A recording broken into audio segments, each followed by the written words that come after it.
I think we can go ahead.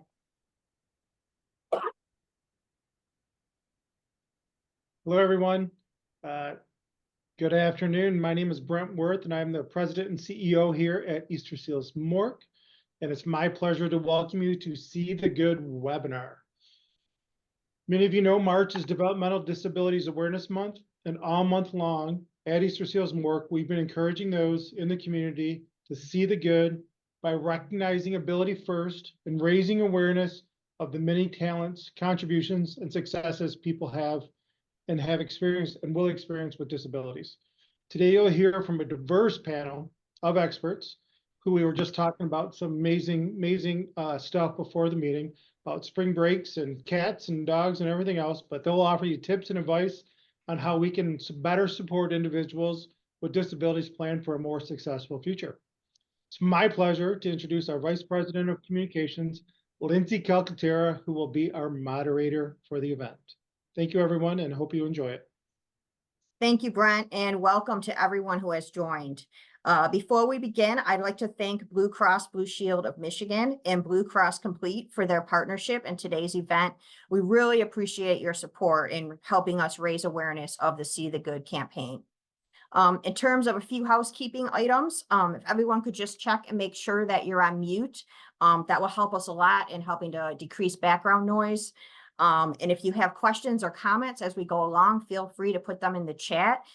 We should have time to answer a few questions, but we may not get to them all, given our 1 hour time constraint. However, we will have at the end the contact information for all of our panelists, and we encourage you to follow up with them to help with some of your questions. With that, it's my pleasure to introduce our panel for today. They are Kurt Davis, President of New Possibilities Financial Group, Andy Hopko, Hopko Law Firm,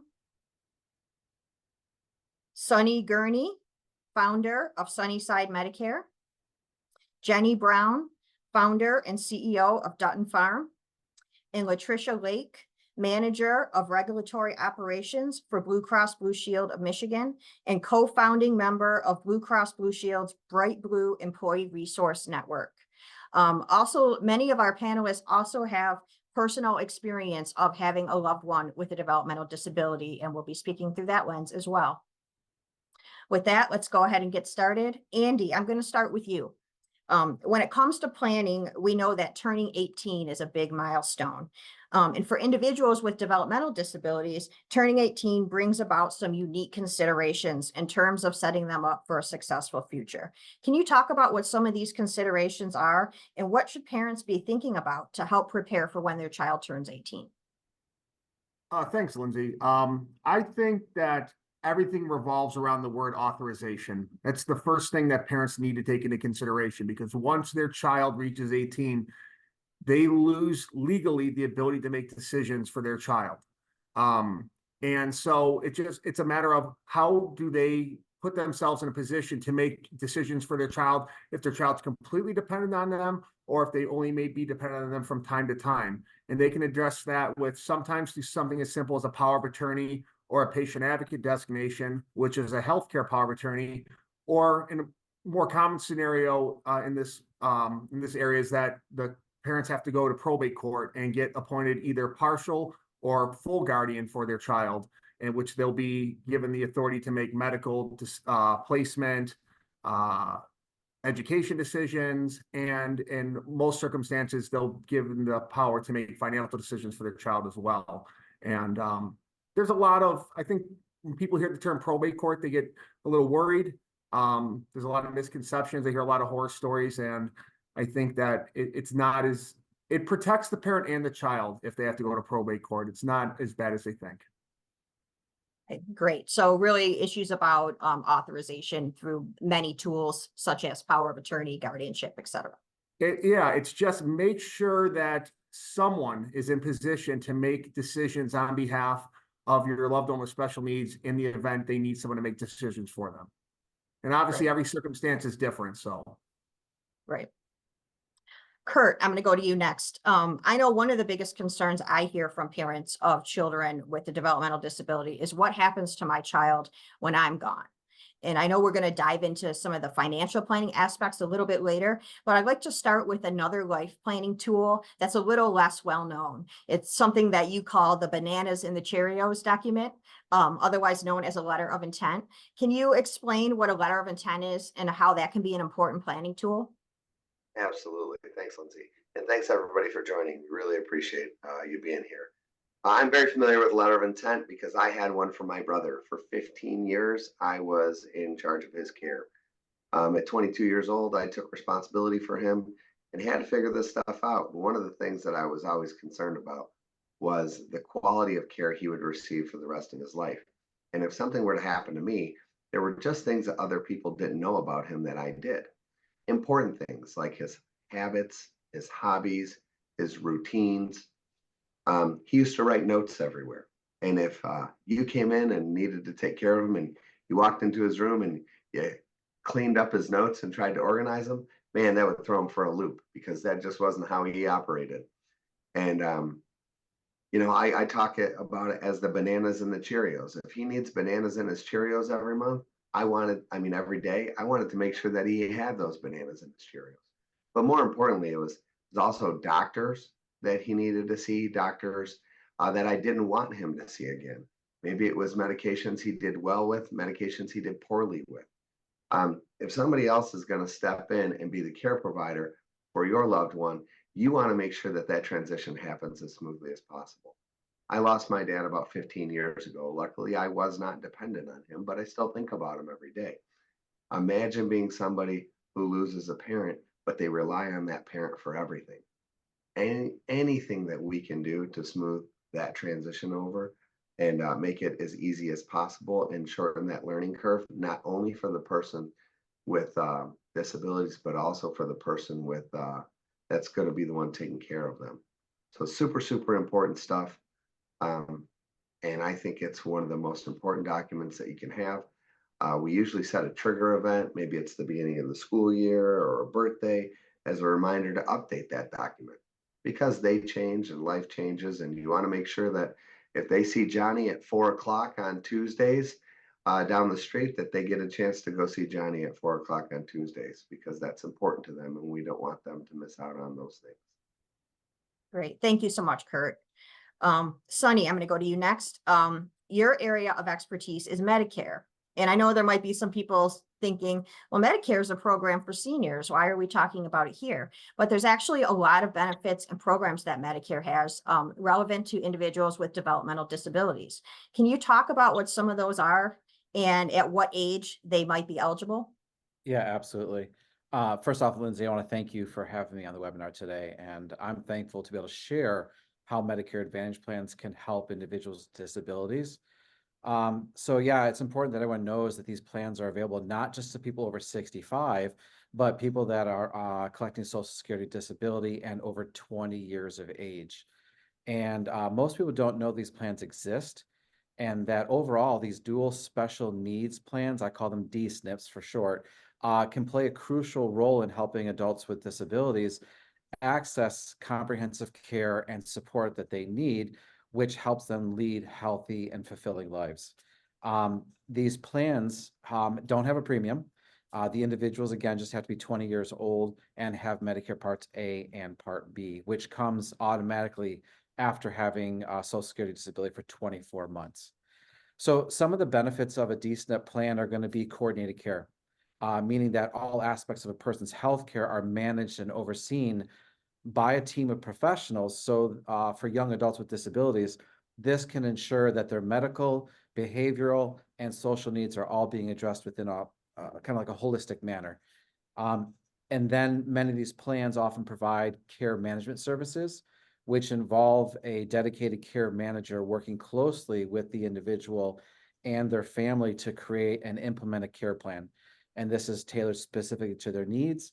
And this can be particularly beneficial for young adults with disabilities who may require ongoing support and assistance. Another benefit of DSNPs are some of the special services and benefits that cater to the needs of individuals with disabilities, including coverage for durable medical equipment, home health services, physical, occupational therapy, and other services. There's a lot of extra benefits. I call them the frilly benefits, but they're things that Medicare doesn't provide, such as dental, vision, hearing services, transportation Tracy, assistance, you meal want some delivery, Shenka?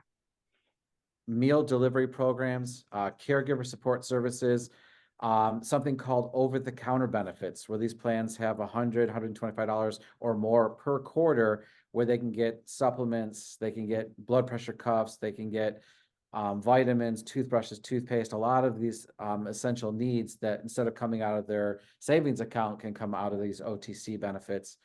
And then all of them include gym memberships. So these individuals have access to gyms at no cost.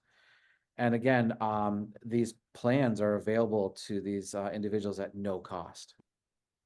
Great, lots of great stuff available. And like you said, a lot of these plans are not well known. So we're getting some good information out today. Jenny, I'm going to go to you next. Another key area of planning for individuals with developmental disability is around employment. And according to the latest statistics, only about 35% of working age individuals with disabilities are employed. Can you share what you think some of the biggest fears and myths associated with employment are that may be preventing some folks from entering the workforce?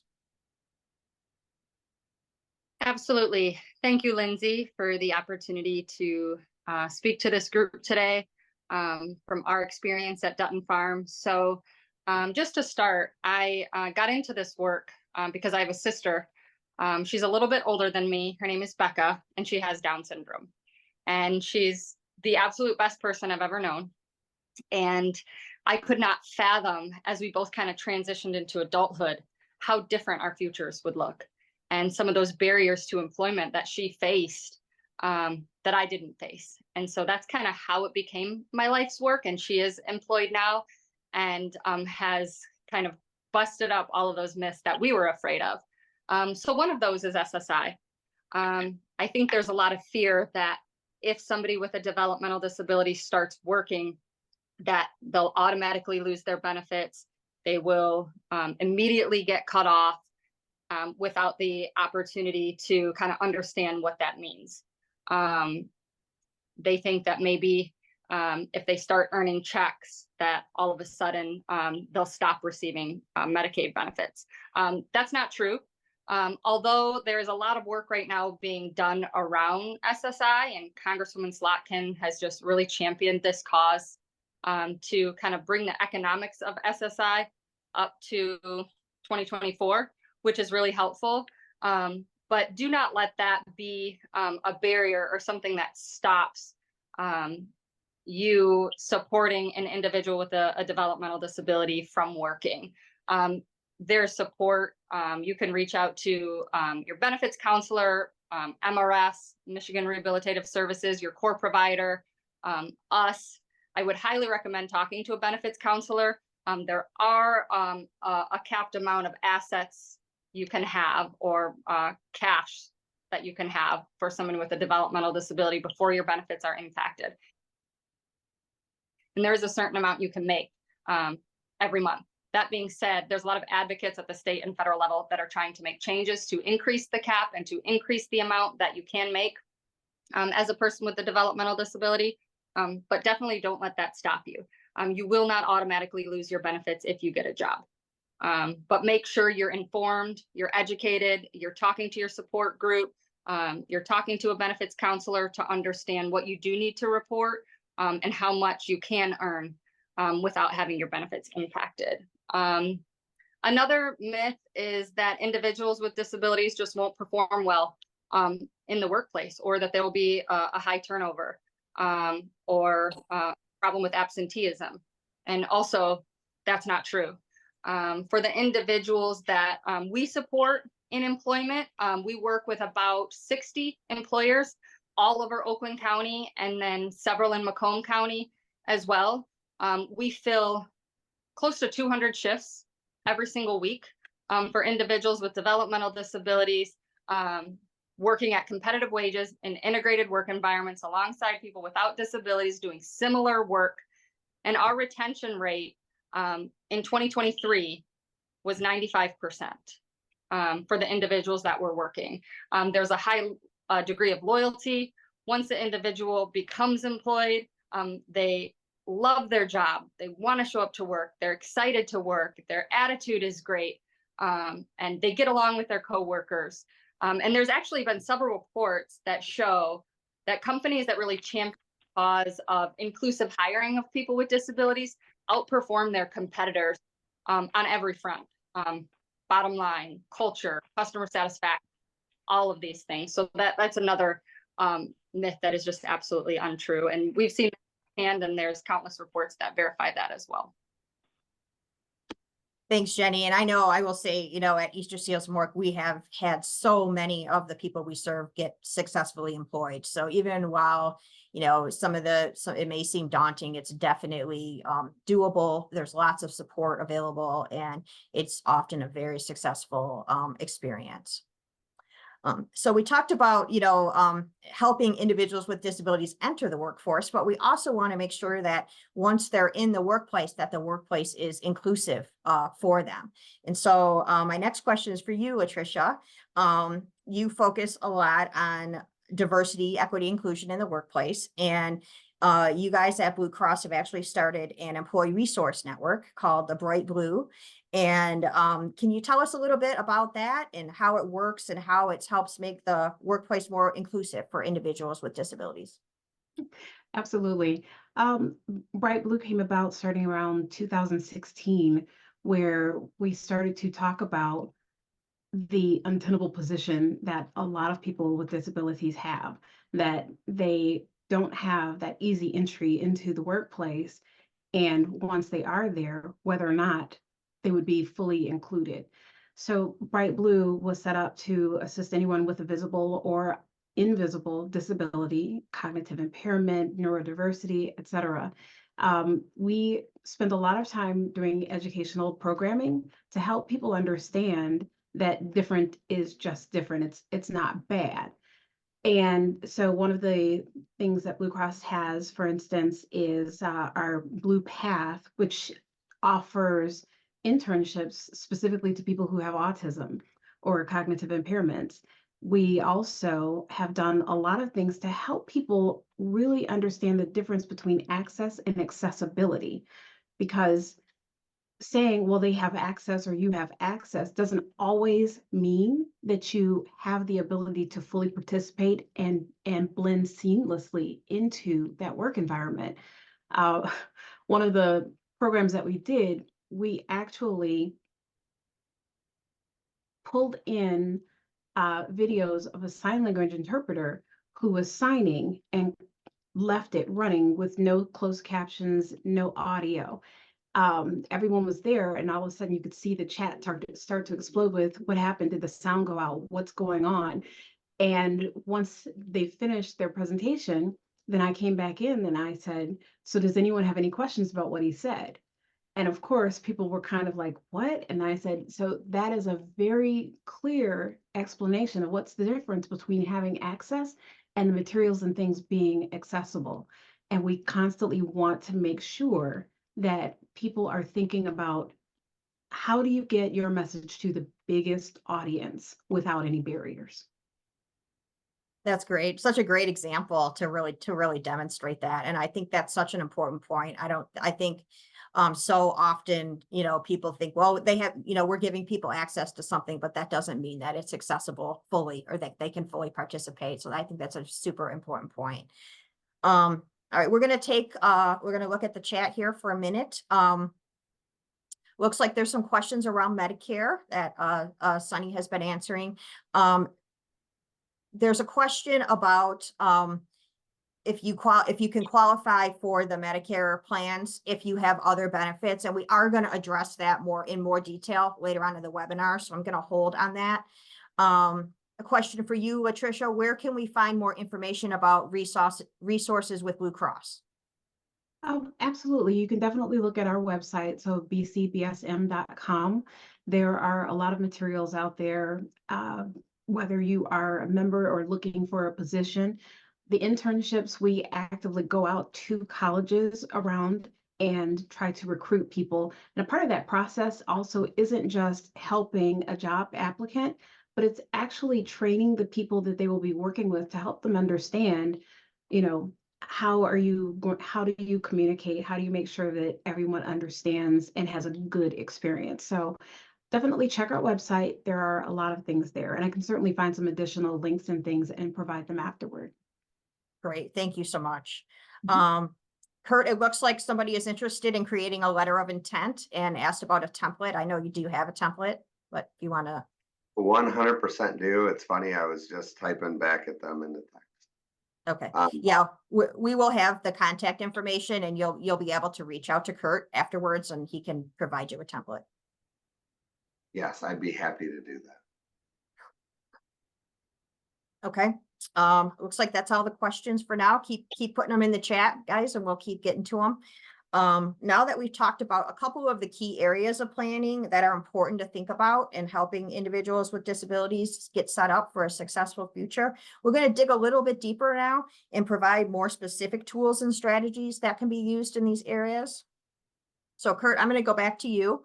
One of the most important things for parents is to make sure that they have a financial plan that really maximizes benefits and ensures that their loved one with a developmental disability is provided for throughout their life. Can you talk about some of the types of financial tools that can be put in place to assist with this? Absolutely. So, as a financial planner, my belief is that when the parents are safe and they're in good shape, it leaves the kids safe and in good shape.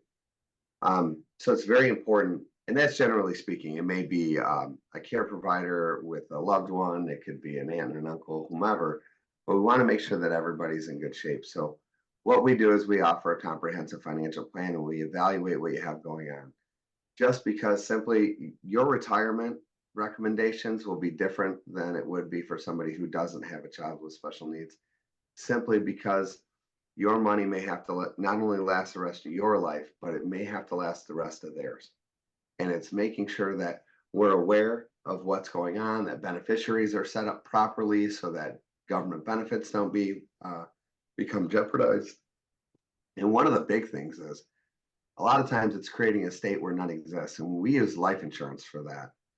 That really helps. So, you may not have $200,000-300,000 that you want to leave for your loved one with special needs, but perhaps you have $50 or $100 a month and you can buy a life insurance policy. And that's super important. About 95% of all special needs trusts are funded with life insurance for multiple reasons, not only because it provides a lot of money for the child with special needs, but the government simply says you're allowed to have $2,000 to qualify for Medicaid.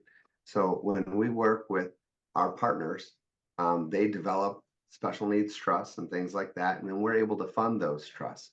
And one of the things that we come across is a lot of times families want to leave all their money to their child that does not have special needs, right? And they say, well, they're going to take care of their sibling with special needs, so we'll just leave them all the money. That way we don't jeopardize the benefits.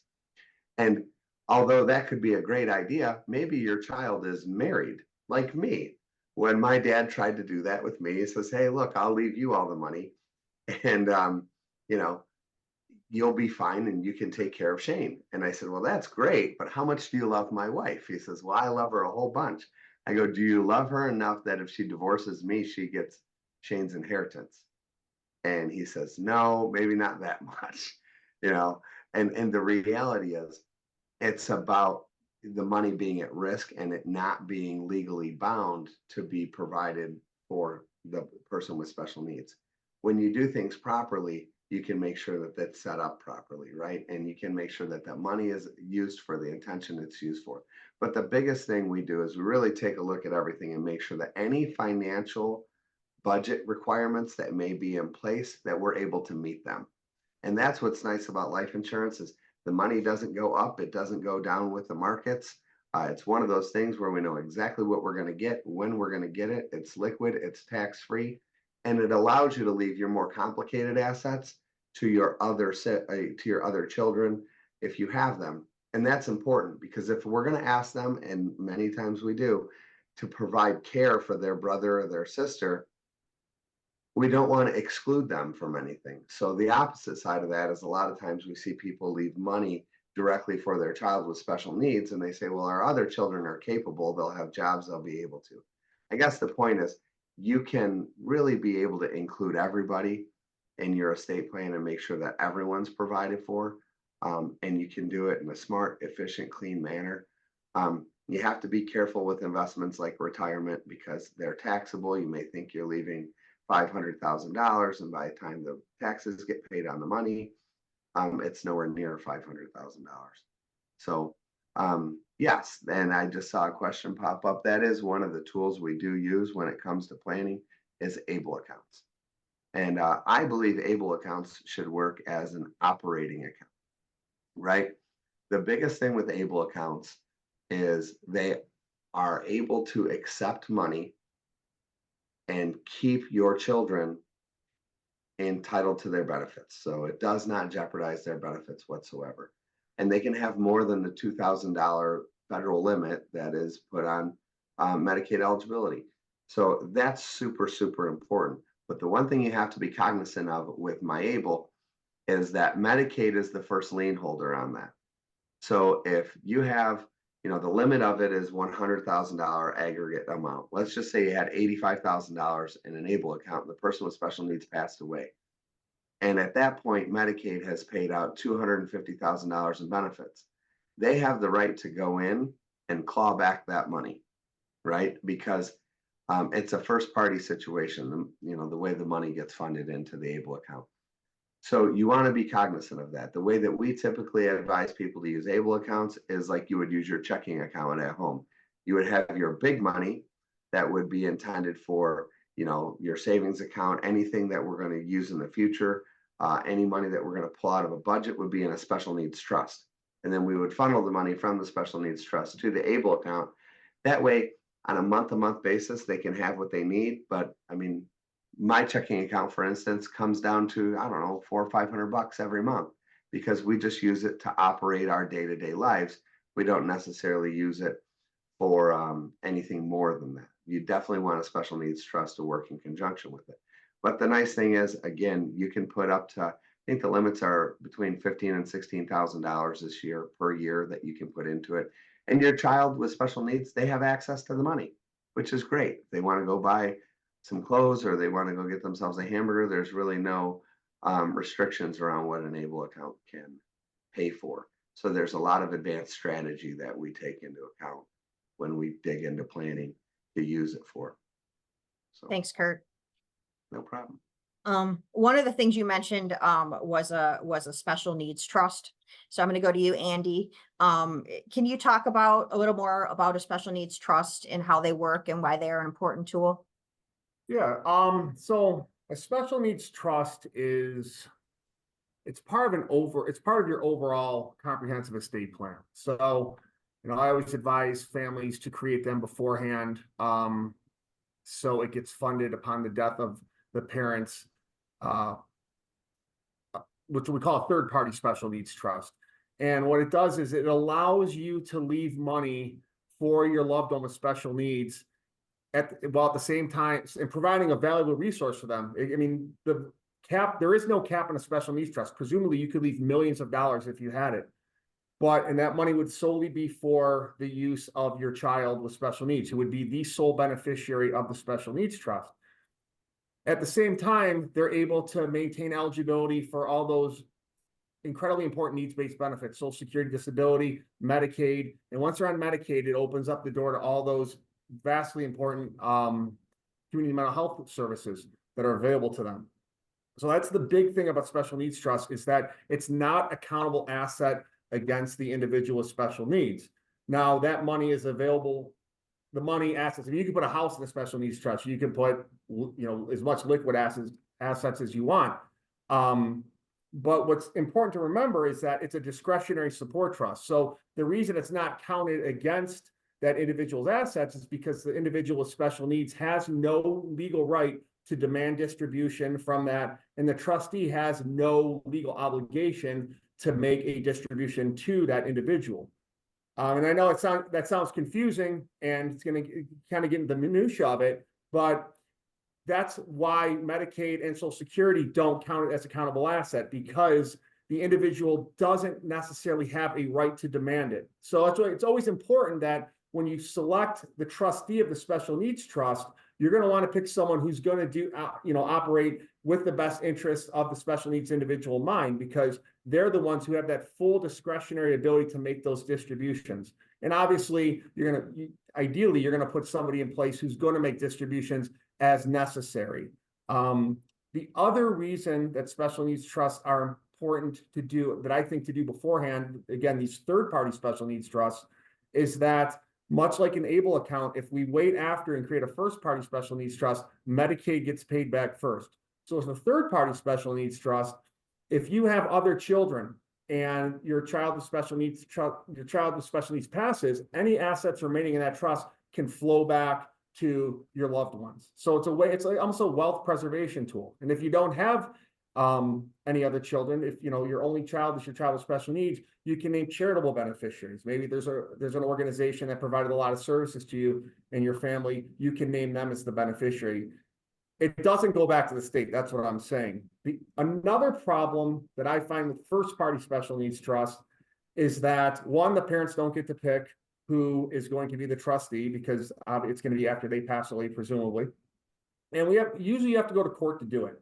Now, the rules allow for certain people to create the special needs trust without court approval, but you're going to wind up taking assets from the individual with special needs and putting them into the trust. You're literally taking money from them and depriving them of ownership. And I always like to get court approval for that, so nobody can come back on you and declare the trust invalid and then expose them to possible ineligibility of benefits. So again, third-party special needs trust, to me, they make the most sense because of the wealth preservation. You get to pick who's there, and there is no court involvement.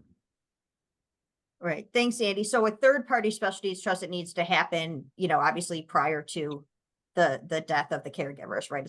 So think about it like if a parent creates an estate plan and they name, let's say they have 3 children, and they're going to name, and one of their kids has special needs, they don't want to leave money to them. So what they would do is let's say they carved up their estate into 3 shares, 1/3 to one child, 1/3 to another child, and the third that would go to their child with special needs. That beneficiary would be the special needs trust that's been created on behalf of that child. Okay. Thank you. Sonny, you talked earlier about DSNP programs being a benefit that was available. I know there was a question in the chat earlier. I know a lot of times we know that individuals with developmental disabilities often have Medicaid and SSI. And I know there's always concern about, if you add in another benefit, will that make you ineligible for Medicaid or SSI? So can you talk a little bit about how, if you add a DSNP program in, how it maximizes the other benefits rather than disqualifies? Yeah, that's a good question. So they can have, a lot of times we find individual disabilities being on either their parents' insurance or on Medicaid.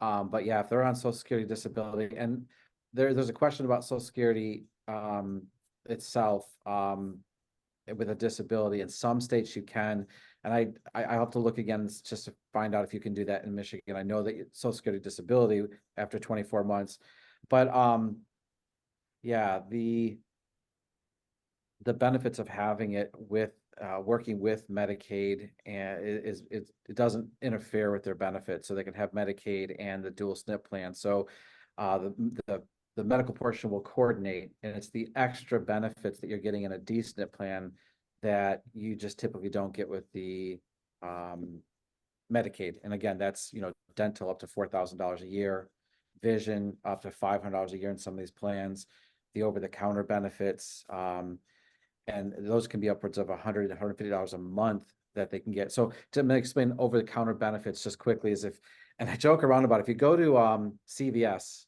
before you get to the pharmacy, which is a lot of reason why people go to CVS to get their prescriptions, you've got to go through the makeup aisle, you got to go past the greeting cards, you got to pass the candy, you got to pass the toys. So don't bring your kids with you because it's just difficult. But when you get back there, there's a section around the pharmacy that constitute a lot of over-the-counter benefits. If you go to Walgreens, they've got little cards that talk about the price and the description. It'll say OTC approved. And so there's a lot of benefit with these plans of, instead of spending money out of your pocketbook, there's a lot of money these special needs plans have that add additional benefits. And again, they coordinate with Medicaid. So it makes it for, again, zero cost. It's a no-brainer. Right, so really it's about maximizing quality of life Yes. and using all benefits available to have the best quality of life possible and to save you the most money for other things that you may need. Yeah, and there's an example. My daughter at her school, one of her teachers came to one of our webinars that we did, and come to find out, his daughter's special needs had Medicare and Medicaid, but he still had her on his health insurance and was spending about $400 a month for health insurance. He was able to cancel the health insurance, save that $400, and his daughter had coordination of benefits with Medicare, Medicaid, and a dual SNP plan. So it was just a great example of how these plans can coordinate and help people, individuals with disabilities. Great, thank you. Yep. Jenny, can you tell us a little bit about what you do at Dutton Farm? And also more broadly, what are some of the key planning considerations for how to best set up individuals with developmental disabilities after school? So after they graduate from school and getting ready for that employment period. Yeah, so that after school component is something we deal with every day. Individuals that maybe haven't planned and say that I've heard this multiple times, graduating from the post-high program feels like falling off a cliff because the structure and predictability of the school system is gone, and there's no OT and PT and all of the different things that they're used to. But there are programs and there is support out there in Oakland County. And so just to start earlier, when your loved one is in their early 20s, early in that transition program, to start, reaching out to Oakland Community Health Network and Mork Easter Seals. So that's kind of what we were dealing with my sister Becca. Upon graduation from high school, we weren't prepared, and she didn't have really anything to do. She couldn't enroll in college. There was no job opportunities for her, and she really had a struggle just accessing her own community because of transportation barriers. So we just really grew organically in a grassroots way based on the need of the individuals that we were serving. I learned so much from the individuals that early on were in our program. They were my mentors, they were my teachers, and I learned so much from them. So we evolved over the years, of course, from 3 or 4 people to almost 150 people now. And our 3 core service areas are skill building, which we're authorized for with H2014 service code. And that's community-based skill building, where we're doing lots of different things in the communities in engaging and intentional ways. So we will never just be in the community for no purpose or no reason, just kind of biding the time and getting the day to go by. So in 2023, we spent almost 3,500 hours in volunteer service, partnering with Meals on Wheels and Oakland Hope and Micah 6 and Forgotten Harvest and local food pantries and the Rochester Library and things like that, where we're able to be in the community, learning important skills, vocational skills, contributing back, and really feeling that confidence and that satisfaction from giving back into the community. And then we also go out into the community for socialization and different events and fun activities for health and fitness, and also to learn skills like maybe money management, how to use a credit card, how to navigate a bus system, things like that. And then we also do facility-based skill building for individuals on the farm that are learning horticulture, working with animals, and different soft skills necessary as they transition into our community-based skill building program. That program is kind of how we started, and then have really evolved and grown our community-based skill building program and our workforce development program. And so our third core service area is workforce development, and that's the area that's grown the most, where job seekers will come to us, they'll onboard into our program. We spend time with them, getting to know what their likes are, dislikes are, what are exploring their gifts, what do they love to do, what are they good at, what's their stamina, how often do they want to work, and then navigating through that entry point through the job search, onboarding at work, and then making sure they're satisfied with the job and that the employer is also satisfied with the performance, and following those services so that individual is able to retain that job with the wraparound services needed. And through the last few years with just shortage of employees in different industries has been good for the work that we're doing, because there's a lot of opportunity for individuals to become employed and to find competitive integrated jobs in Oakland County. So my biggest piece of advice would be to start earlier rather than later. Start as soon as you transition into that post-high program, accessing just the leaders and the programs like Easter Seals Mork and OCHN that are out there to get that wraparound support for what you need to do to get all your ducks in a row after school is over, so that there is a program, there are jobs lined up for your individual that you care about to be successful. Great. Thank you, Jenny. LaTrisha, can you talk about some of the most important strategies an employer can utilize to help ensure a more inclusive workplace for individuals with disabilities, and maybe share some more successes that you've had with your Bright Blue Employee Resource Network? Absolutely. I would say that one of the key things an employer can do is talk about disabilities. We have worked really hard to foster an environment where people feel comfortable talking about the problems that they may encounter or that they may have. I myself have ADHD, so I consider myself, a little neurodivergent. I have diabetes. I've gone through a lot, and I tell people all the time.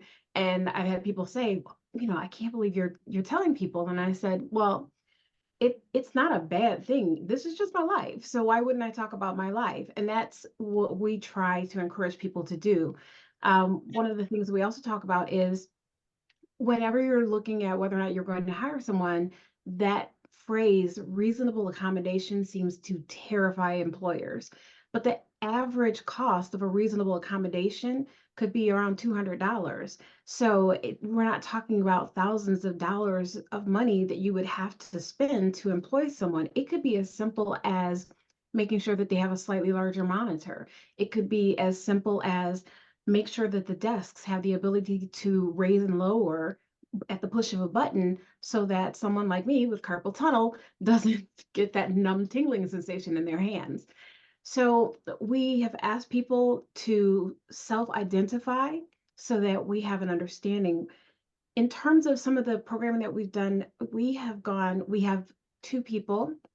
One of them is hard of hearing, and the other one is a sign language interpreter who teach ASL classes throughout, and we have a conversation club that we foster. We have a gentleman who came forward and said, I'm colorblind, and I would really like to address how people handle presentations through the company, because most companies seem to rely heavily on color, red, green, yellow, to tell you the status of things. But he said something as simple as putting a letter inside that little circle that says R would tell them, oh, that project's in jeopardy, as opposed to him having to ask somebody, well, I guess it's always going to be on this side, or it's always going to be on that side. Just make things clear. We encourage people to turn on closed captions during the meetings. When I'm giving presentations, mine automatically starts, so I don't even have to think about it. And anything that I'm saying is written out on the screen for people. It is important to us that you shouldn't have to ask for help. It should just be there. And so that is what I would always encourage employers to consider, is what can you do to make sure that people don't feel uncomfortable, or that they don't have to come to you to say, hey, could you stop using that font? Because it's really hard for me to read. I have dyslexia. Just have a standard so that everyone is comfortable and they don't necessarily have to go out of their way. Great, such great advice. And there's so many these just little simple things that people don't often think about. And I do appreciate your comment on the reasonable accommodations, because I know, a lot of times when I talk to employers, that tends to be a really big fear, and it doesn't have to be. So thank you for that. Let me take a look at the chat here. I want to go back to just an earlier question in the chat regarding the letter of intent. So Kurt, can you just briefly address that the letter of intent is, oops, a little bit of feedback there, sorry. Is the letter of intent a legal document? It's not. It's Not not. in any way is it a legal document. There has been, the courts have taken it into consideration when there has been discussion around how care can be provided or should be provided. But it is not a legal document. I would say, if anything, it's a moving document, and how you utilize it is at your discretion. A friend of mine has 3 kids with cystic fibrosis. Beginning of the school year, every year, he takes a video monitor. He takes video of him doing a bunch of stretches. So somebody else has to do those stretches with them. They know what to do. So he uses video. Some people use paper. I mean, however you want to do it. But no, it is not illegal. Right. So while it's not a legal document, it's an important tool for caregiver to caregiver, so more as an instructional document. That's correct. Jenny, for you, to participate in Dutton Farm, do you have to be an Oakland County resident? So we have launched a program in Macomb County. So you either have to be a resident of Macomb County or Oakland County. But if you're a resident of Macomb County, you will need to go to our Macomb County campus. And if you're a resident of Oakland County, you can come to our Oakland County campus. But we provide all of them. Great, thank you. There's several comments about whether this presentation is being recorded. It is being recorded. We are going to send a recording out to everybody who's registered. So if you missed something or you want to go back, yeah, that will be available for you. I'm not seeing any other questions. I think at this point we want to go back around. I'm just going to go back around the panel one more time and ask if each of the panelists, if you have any final thoughts or one more piece of advice that you'd like to share with our participants today. And I'm going to start with you, LaTrisha. Okay, I'm going to take off my company hat and I'm going to put on my mom hat. So you've heard some of my medical conditions, but I am the proud mother of a young man who is about to turn 13 who has autism. He is nonverbal because of apraxia of speech. He has a slight cognitive impairment, as well as a little case of obsessive compulsive disorder. So all of that makes him having social relationships very difficult. He does much better with, older people, because older people in general kind of understand that, he's trying. But what I would say, if you were talking about see the good, is that it starts so early when you as a parent or you as just a human being makes an effort to get to know someone who's slightly different. It makes a huge difference in somebody's life. We talk, especially in the school system, about the least restrictive environment, but to be completely honest, most of those least restrictive environments turn out to almost be more restrictive than they should be. If your child is struggling to make friends, try to get some of your friends, your relatives, etc., to incorporate your child more, because they're just different. They're not any worse. They're not bad off. I always go back to one of my favorite stories. I have a friend, and I will keep it brief, who was in a grocery store with his 2 very young children. And before he knew it, one of his younger ones saw a woman dressed in a full hijab, completely covered except for her eyes. And he ran over to her. And of course, children are loud, but he was just like, "Are you a ninja?" And he was so excited. And my friend said he kind of recoiled in horror. And he said he was so happy that his child was in front of him and could not see his reaction because he was embarrassed, he was mortified. But the woman just kind of knelt down and she says, no, I wear this for religious reasons. You know, it's a part of my love of God. And his son was like, oh, okay, and kind of walked away. But he said it taught him that if his son had seen him react like that, he would have automatically assumed that there was something bad about being different. Encourage your kids to ask questions. Encourage people to ask questions, because the more you know, the better you are. Great, thank you. Jenny, any final thoughts? Those were great comments, LaTrisha. It just kind of brings me back to talking to our team all the time to remember the spirit of certain rules or laws or why we do the things that we do, and be more worried about the intent behind it than following it the letter of the law, which is important. We always want to remain in compliance, but why? Why is the least restrictive environment so important, and being out in the community so important? So I appreciate those comments. So final thoughts, I mean, for seeing the good, I mean, hopefully everyone on the call was able to see that from all of the great panelists today, that there's a whole community of people that, you know, dedicate their lives because they're building a better future for individuals with developmental disabilities and a better present. And, you know, us at Dutton Farm, all of the individuals in our program, I can tell you that our team loves each individual with their whole heart and pours their guts into what they do every day. And there are opportunities, there's exciting things in the future for individuals with disabilities, opportunities, and a support system for your loved one to be successful. And another thing that I always tell our team that I would just leave with you is when you do approach somebody who may be different or have a disability, to LaTrisha's point, you know, going out of your way to build out your circle, always assume competence. I know I heard that's the golden rule of Easter Seals Mork, and I think that's amazing. You know, don't default into feeling bad for someone who may be different or have a disability, but just assume competence and treat everyone with respect. Great, thank you. Sonny, any brief final comments? Yeah, I want to thank you and Easter Seals Mork for what you guys do.